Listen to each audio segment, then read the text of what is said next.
Humans of the cardboard, welcome back to Just Nuts, guys. Today we are talking about Dimension Force. Just so you know, this set is dropping in less than a week, probably Wednesday, so 3 days from now, as far as OTS stores go, but 5 days from now on Friday, May 20th here for most stores. But still, there's a lot going on here. This is going to add a couple of things to the format, and I think that's what I want to focus on here today, is just how this might affect the actual competitive format. I think that's the bigger focus here. So we'll see. There's a bunch of stuff that's like generically could affect it. Additions to engines that are already really popular in the game that could see some play, and we'll just cover everything that I think could come up. So let's just jump into it. Let's not lollygag too much here. Starting off here, we have a couple of additions to engines that already exist. The first one is Illegal Knight. First off, the artwork on this card looks amazingly dope. But listen, it's an adventure token card. I would love to see Griffin Rider get banned. I just think the safety of a Omni Negate is too much. Whereas this card still gets punished by Nibiru, right? And other things like that like honestly feel almost unplayable in the deck because of how good the adventure engine is at just giving you an early negate so that your place can resolve. I think Prank Kids would be checked pretty well if Griffin Rider got banned. But listen, this card's really powerful. It allows you to swap himself to your opponent's field by bouncing 2 cards they control. That's insanely powerful. It kind of subs in for another interruption beside Griffin Rider. And so he kind of like fills that role. I don't know how many people are going to go with him because I think a lot of players love the safety of Griffin Rider. I don't know if they'll play him as well as Griffin Rider. That feels kind of like a lot, but who knows, you know? This guy could still see Splashability. He kind of adds another brick to the deck, but you never know. It could work out. So definitely keep an eye on him. He could be a potential piece to the Brave engine, adventure engine going forward. Next up here, we have No Punk Dear Note, another addition to the Punk engine here. We get 2 more cards in the next set, but this one's pretty powerful as well. It's you reveal a Punk monster in your hand to summon either the revealed monster or this card, sending the other one to the grave. Usually not using it for that effect, if I know correctly here. I don't know exactly the lines here, but generally I think this card takes the Punk engine to another level as far as facilitating Halki Fibrax plays. So this card, if it's sent from the field to the graveyard, you can target a Punk monster you control, except a level 5 monster, and special summon it. Or a Punk monster in your graveyard, except a level 5 monster, and special summon it. But you cannot special summon itself for the rest of the turn. So I think you summon this from deck normally, and then you would link it off for like a Hulk, and then you would use this to summon back another monster from grave. So pretty much setting up like pretty crazy synchro plays just off of the Punk engine. This does help something like Based or any other deck. I've seen Punk Therions, other stuff as well running around in the OCG. So this does just take the Punk engine just up a notch here, which already has seen some meta play in the last couple formats. So something to keep an eye on. Next up here, we move to some, yes, more Despia support, more Albaz support, whatever you want to call it. This is Alba Lanatus, the Abyss Dragon. It's a level 8 dragon fusion. It's an Albaz fusion, so it is sendable off of your Mirror Jade as well as summonable off of your Despia fusion. It's a pretty good card, though. It has like a contact fusion clause where it can be fusion summoned or summoned by sending its materials from the monster zones to the graveyard. So if your opponent just controls a dragon, just putting an Albaz on the field means you can just contact fuse them without giving them anything to negate or respond to, which is really good. It can attack monsters a number of times equal to its material, so usually 2 times, sometimes even more than that, depending if you ripped multiple cards off your opponent's field. And during the end phase, if it's in the grave because it was sent there that turn, you add a poly or a normal spell or a fusion normal spell. So another branded fusion, stuff like that. That makes this a good send target for Mirror Jade. But in the situation where it would be super clutch, it still could save your Heine being able to contact fuse off your opponent's field. Pretty nice card. Probably a one of in some Despia decks, but I guess it depends on the deck, depends on how much extra space you have. Definitely a card to consider. And then we also have Branded Punishment. This card is kind of crazy. It can target a Despia or a level 8 or higher fusion in grave, special summon it from grave, then fusion summon a level 8 or higher fusion from extract by banishing fusion materials from either field. This card kind of like quick super polys and monster reborns you at the same time. This card's crazy. I mean, listen, we have a lot of good branded cards, but would I be surprised if this card becomes a super searchable teched in one of to Despia decks? Absolutely not. In the mirror, this card would be insane. Even just against other dark and light decks, this card would be insane. So definitely something to keep an eye on for those situations. I think this card's pretty insanely powerful. All right, then we get to the last of like the more okay. So actually, there's two more. So two more like higher end meta affecting things. The first one here is Therion. Therion's a weird one to look at because I don't think the pure deck is going to be crazy. I think it's decent. We'll talk about it a little bit later on. But I don't think it's like overturning the meta. What is crazy though is how splashable this engine is. Regulus is an extender that also acts as an Omni Negate for machine decks. Also, we have something like Borea, which allows you to search the field spell, which in turn searches Regulus, right?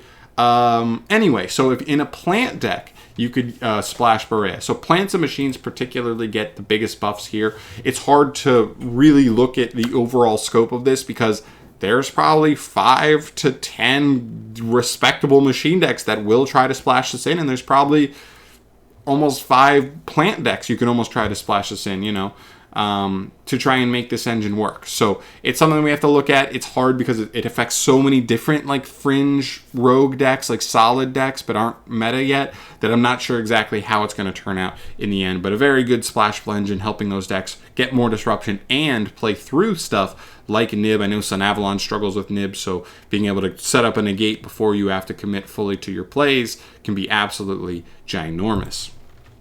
And the last thing as far as like higher end meta effectors is the Dinomorphia engine. Notice I'm saying engine here, not deck pure.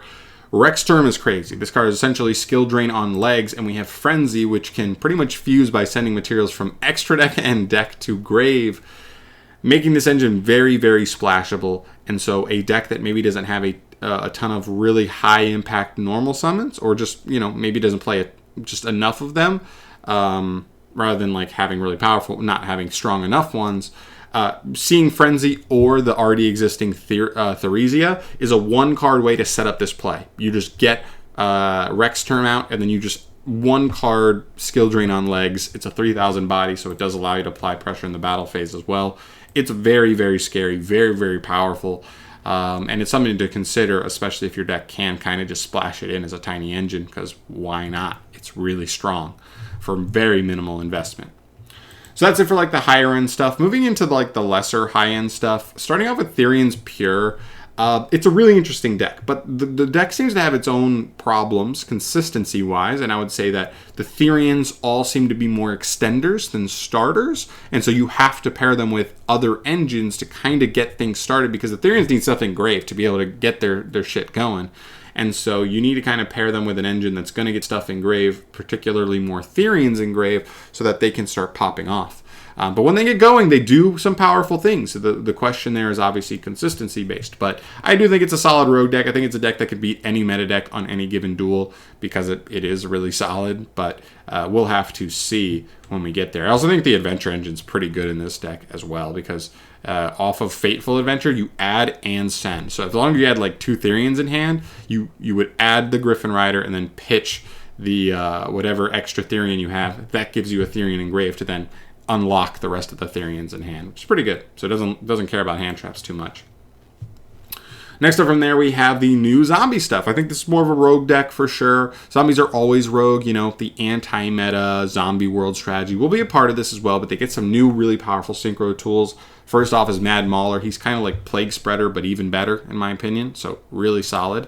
Then you look at their new synchros, including Red Eye Zombie Lord, a boss monster, Skeletal Dragon Felgrand, also a boss monster, and then you have Immortal Dragon. This card gives you another extra free send for a zombie monster, then copies the level and gets you floatability engraved. This card's insane. It's fucking ugly, but it's good. So yeah, they get a lot of really cool synchro tools. The question will be, does the deck have access to enough starters/extenders to maintain consistency to be able to not only get to these cards, but get to them maybe through an interruption or two? That'll be the bigger question to see if they can really compete inside the format. But I do think zombies have a little bit of extra leg here that could be something usable inside the new format. Predaplants. Gotta throw Predaplants in here. Not only is this Synchro Monster insane, on Synchro Summon it adds a Predaplant monster or a Predap spell trap. But you can also target a monster your opponent controls with a Predaplant, with a Predator counter or a monster you control, tribute it, and special summon a Predaplant straight from the deck. Insanely powerful card, absolutely, and it's an instant fusion target, so now that becomes an insane bomb 1-of in the deck. You also have a couple of other cards like Biblis, and this card's just sent to grave. It adds a Predaplant monster from deck to hand, very generically good. Then a couple of Pendulums, which actually are better than you would think. We've seen Pendulums be splashed in decks before as far as support. I have like normally it was a non-Pendulum deck, and they just generally don't work, but these actually work quite well. They allow you to really make for efficient fusion summons, for sure. So really solid. Next up, we'll bring up Dinomorphias again. I didn't mention them as the high-end meta, but I do think they're a respectable rogue deck. If you're a rogue player, this deck can stun some meta decks for sure. I think this will be one of the better trap decks, like more heavy trap decks, in the format. I think this deck, you can play 30 trap cards, 5 to 10 monster/spell cards, and you can just win. Set a bunch of traps going second, set up your Rex turn plays going first. Ash Blossom is a bitch in this deck, but your whole deck floats. You set up some really powerful cards like Rex Turn, you can definitely stun some decks out for sure. Next up is Pendulum! Pendulum! It's so hard to say with Pendulum. Beyond the Pendulum, I think, does a really good job. I think it does like a B+ job at replacing Electromite. I think I would always prefer Electromite over this, but this is a pretty good replacement for that the deck has sorely been missing for a while. And I'll take it. It's so hard to say, though, because a Pendulum decks just end up being amalgamation decks, combinations of a bunch of different engines, so it's really hard to see the exact direction all those decks will go in. But I do think Pendulums could see a little bit more representation with this stuff, especially on that rogue level, and, of course, the impact of one beautiful Triff Gaming. So it's hard to say. But I do think there's definitely a respectable note here, definitely something to keep in mind. And then we move to the generic cards. These are cards that could end up being seen and pushing other rogue decks up to the next tier a little bit. So yeah, Navy Dragon Mech's the first one here. It's a new level 9 synchro. It kind of is like a negate card that is like the equivalent of Vermilion Dragon Mech. Very good card in Virtual World. So particularly Virtual World, that would be in a deck I would expect to maybe make use of this card. It's pretty good. On summon, negates multiple cards, and has that same float effect. It's destroyed, add a tuner back to hand. Like, pretty good overall. We'll definitely take that. Next up, a couple of trap cards. Ichiroku's Ledger Book. This card is essentially a double Farfa. Target 2 monsters, banish them till the end phase. Pretty solid. Exclusion. If your opponent activates a monster effect in hand, negate and destroy that card. Oh, I'm sorry. Just negate that card. Then, if they have more cards in the hand, they have to randomly discard one card. Oh, I'm sorry. They get to pick. Sorry. They get to pick. But if they do a hand trap and like discard for cost, and then you negate it, and then they have to send another card from deck to hand, that's actually pretty powerful. You're kind of just hitting 2 birds with 1 stone there. Omega Judgment's the last one here for back row cards. Targets a face-up monster in your spell and trap zone and 2 cards your opponent controls, destroys all 3. There's a couple of particular decks. I think Pendulums work well with this. I think Crystal Beast, deck that's getting new support, works really well with this. And maybe stuff like Therions equips monsters, right? Or even ABCs by equipping monsters like that make use of this. It would take a deck that can very consistently set up those board states to make use of this card, but it's a pretty decent card all in all, so I respect it. I figured it's worth mentioning. And the last card here is Psychic and Punisher. It's a generic Synchro 11, and it can become essentially like a Towers as long as your life points are lower than your opponent, so as long as you manage that well, you are good, but it's a 35/35 body, becomes a Towers, has a pretty solid removal effect, and can kind of balance out the life points pretty quickly and push for a kill on a moment's notice. So could be something. We don't see a ton of decks that tend to rely too much on Synchro 11s, or as of lately we've seen 8s and 10s be the best levels in Yu-Gi-Oh! For Synchro monsters, but who knows? Maybe we'll see a deck that does kind of hyper turbo into level 11s at some point, and this card could be one of those particularly good options at that point, especially just as a generically summonable card. So yeah, we'll take it. Again, these are just generic cards that could end up in some of these rogue decks, but it's hard to say at this point. And until we actually see the new format, it's hard to say. But all in all, that's what I'm expecting to really have any kind of effect on the format competitively, whether it's the high-end tier 1 stuff or it's more the higher-end rogue stuff. that's pretty much all I have to cover today. Let me know in the comment section down below your thoughts down below. What do you think? Is there anything else that I didn't mention here that could actually have an impact on the metagame from this set?